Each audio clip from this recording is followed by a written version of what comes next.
एक शांत और छोटे से गांव में अर्जुन नाम का एक लड़का अपनी विधवा माँ के साथ रहता था। उनके पास थोड़ी सी जमीन थी जिससे वे अपना गुजारा करते। लेकिन ज्यादातर दिनों में अर्जुन अमीर किसानों के खेतों में काम करता और अपनी माँ का सहारा बनता। अर्जुन बेटा, काम कैसा चल रहा है? हाँ माँ, अभी गांव में ज्यादा काम नहीं है। सबकी फसल लग चुकी है। तो फिर अब क्या करेगा तू? मैं कल जंगल जाऊंगा और जड़ी बूटियां ले आऊंगा। उन्हें वैद्य जी को बेच दूंगा ताकि घर का गुजारा चलता रहे। ठीक है बेटा, ध्यान से जाना। अगले दिन छोटी सी टोकरी लेकर अर्जुन जंगल की तरफ निकल पड़ता है।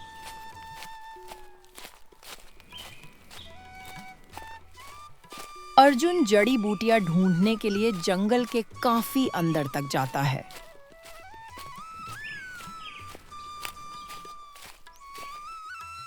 जड़ी बूटियां इकट्ठा करने के लिए ये सबसे अच्छी जगह है। जल्दी जल्दी इकट्ठा कर लेता हूं।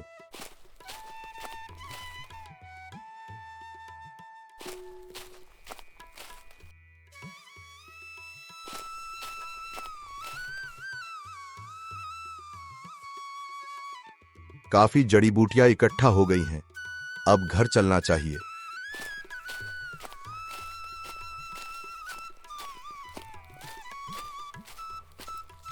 और अर्जुन गांव की ओर वापस आ जाता है।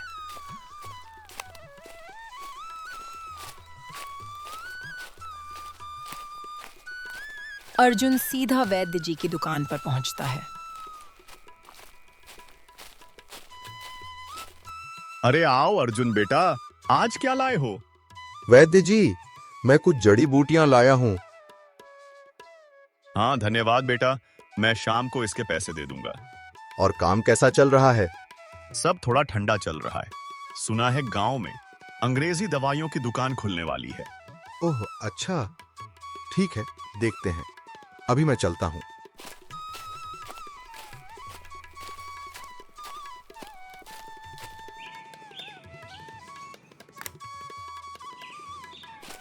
कुछ दिन बाद अर्जुन फिर से टोकरी उठाकर जंगल की तरफ जाता है। जब वह जंगल से जा रहा होता है तो उसे एक जख्मी लोमड़ी दिखाई देती है जो दर्द से कराह रही होती है। अरे, ये लोमड़ी को तो बहुत ज्यादा चोट लगी है। अर्जुन लोमड़ी के पास गया। उसने अपने कपड़े की पट्टी से उसका घाव बांध दिया और लोमड़ी का दर्द कम हो गया। धन्यवाद मनुष्य। लोमड़ी ने अर्जुन का धन्यवाद किया और चली गई। अर्जुन सोच में पड़ गया। यह कैसी जादुई लोमड़ी थी जो बोल सकती है? यह सोचकर वह आगे बढ़ गया।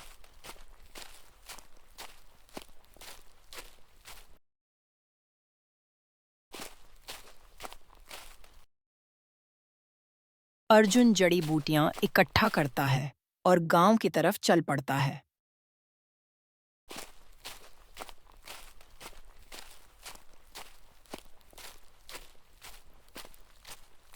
वह सीधा वैद्य जी की दुकान पर जाता है।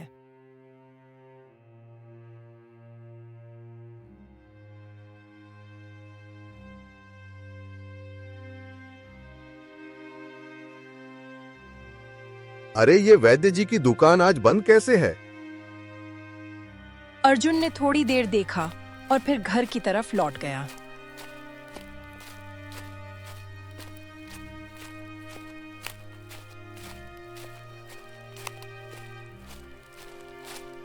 अर्जुन बेटा, क्या हुआ? आज ये टोकरी वैद्य जी को नहीं देकर आया? अरे माँ, वो वैद्य जी की दुकान बंद है। शाम को जाकर देखता हूँ। अर्जुन शाम को फिर से वैद्य जी की दुकान पर जाता है और देखता है कि वहां एक नई दवा की दुकान खुल गई है।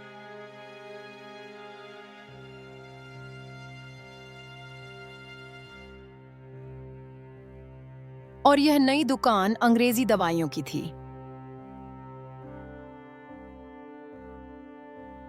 अरे, ये नई दुकान कैसे खुल गई? और वैद्य जी की दुकान किधर गई?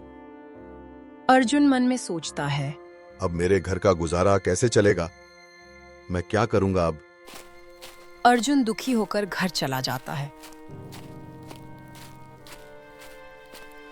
क्या हुआ अर्जुन बेटा, इतना दुखी क्यों है आज? माँ, वो वैद्य जी की दुकान बंद हो गई और जड़ी बूटियां बेचकर जो पैसे मिलते थे अब नहीं मिलेंगे। हमारा गुजारा कैसे चलेगा? अर्जुन बेटा, दुखी मत हो, भगवान सब ठीक करेंगे।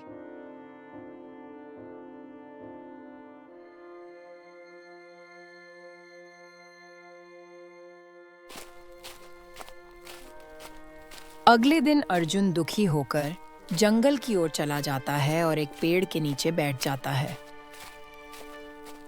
तभी वही लोमड़ी जिसकी उसने सहायता की थी, अपने मुंह में एक कागज लेकर उसके पास आती है। अर्जुन हैरान होकर पूछता है। ये क्या है?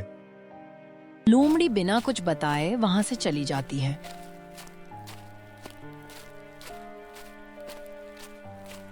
अर्जुन वह कागज लेकर घर चला जाता है।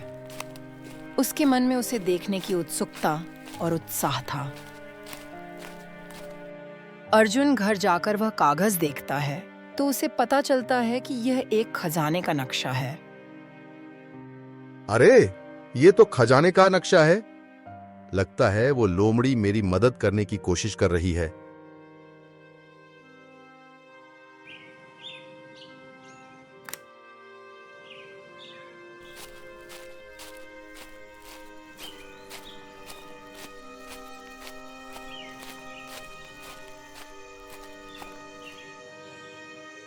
चलते चलते अर्जुन पहले निशान तक पहुंचता है।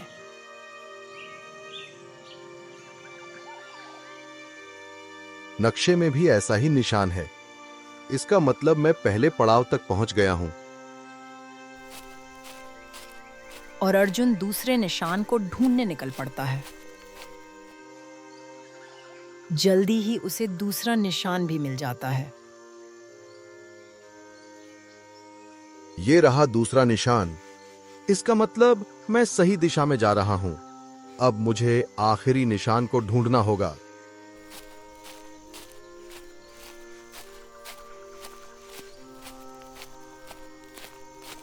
अर्जुन तीसरा निशान ढूंढते ढूंढते जंगल के काफी अंदर पहुंच जाता है।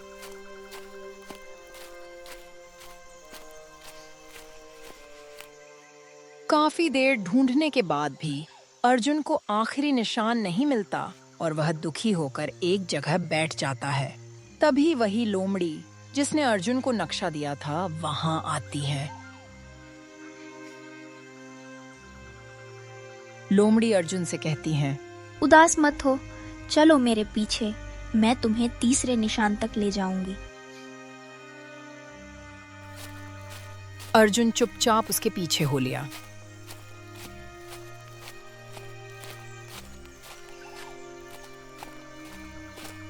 दोनों जंगल के ऊबड़ खाबड़ रास्तों से होते हुए तीसरे निशान की तरफ बढ़ते हैं। आखिरकार दोनों तीसरे निशान तक पहुंच जाते हैं।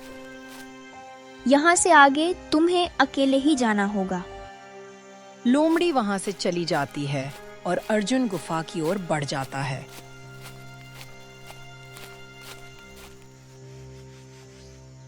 गुफा के अंदर जाते ही अर्जुन को एक घूमती हुई चाबी दिखाई देती है।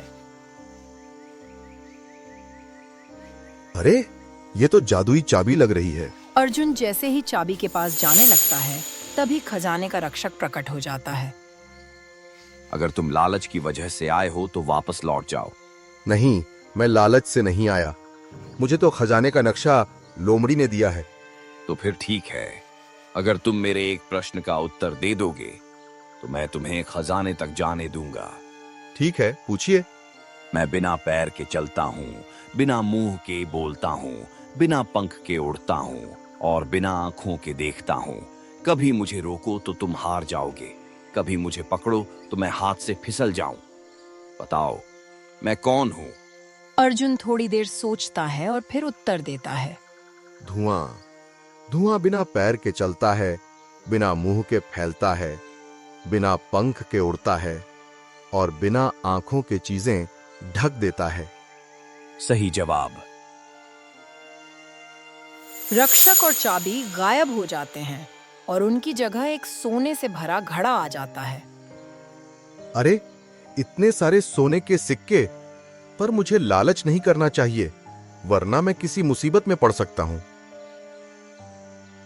अर्जुन उसमें से कुछ सिक्के लेता है और घर की तरफ निकल पड़ता है।